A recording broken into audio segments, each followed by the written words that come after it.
तो बीते 24 घंटों का जो आंकड़ा रहा है, सबसे पहले उस आंकड़े पर नजर डालते हैं। बीते 24 घंटों में 16,906 केसेस आए, यानी कि केसेस लगातार 12,000 से ऊपर बने हुए हैं और 16,000 से ज्यादा केसेस आए हैं, तो 45 लोगों की मौत हुई, यानी कि कल जो आंकड़ा आया था उसकी तुलना में ये ज्यादा है।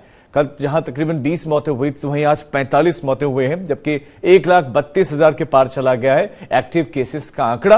98.49% इस वक्त रिकवरी रेट है, रिकवरी दर बनी हुई है, जबकि कोरोना से स्वस्थ होने वाले लोगों की संख्या 15,447 है। अब वो कौन कौन से राज्य हैं जहां पर सबसे ज्यादा केसेस आए, जल्दी से उस पर नजर डालते हैं। कल जहां आज जो प्रदेश नंबर 1 पर है 2659 आंकड़ों के साथ, वो आपके सामने है पश्चिम बंगाल। कल पश्चिम बंगाल तीसरे पायदान पर था। आज दूसरे नंबर पर महाराष्ट्र आ गया है 2,435 केसेस के साथ। तीसरे नंबर पर तमिलनाडु है जहां पर 2,211 केसेस आए हैं, तो फिर 5वें नंबर पर कर्नाटक है। तो ये पांचों राज्यों का डेटा, पश्चिम बंगाल से 2659 केस, महाराष्ट्र से 2,435 केसेस आए हैं।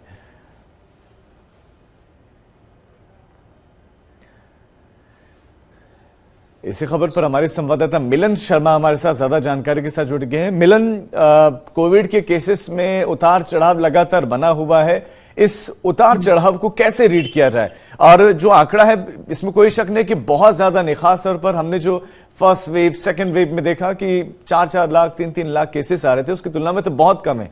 लेकिन क्या इससे किसी को डरने की आवश्यकता है आपके हिसाब से?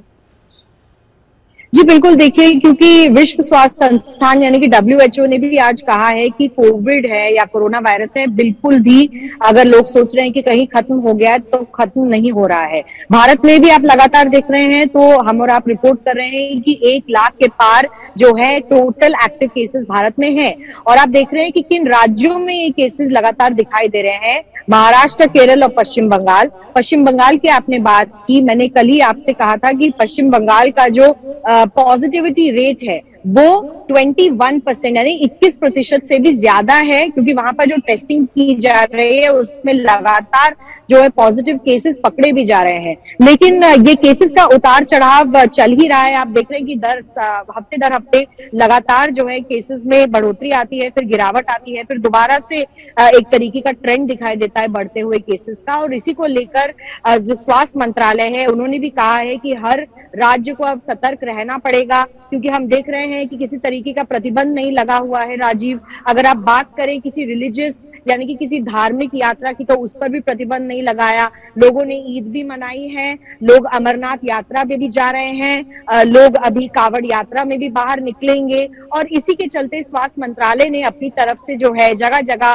टेस्टिंग पॉइंट्स या सेंटर्स बनाने की बात की है, क्योंकि किसी भी तरीके के कार्यक्रम को या धार्मिक कोई भी ऐसा कार्यक्रम हो रहा है, या धार्मिक महीना, सावन का महीना शुरू होने वाला है जुलाई 14 से, तो लोग जो हैं बाहर उन पे निकलने पे कोई प्रतिबंध नहीं लगाया जाएगा। इसका एक मूल उपाय यही है कि ज्यादा से ज्यादा टेस्ट होकर केसेस आइसोलेट हो, और जो लोग बीमार हैं उन्हें अलग रखा जाए जो लोग स्वस्थ हैं उनसे।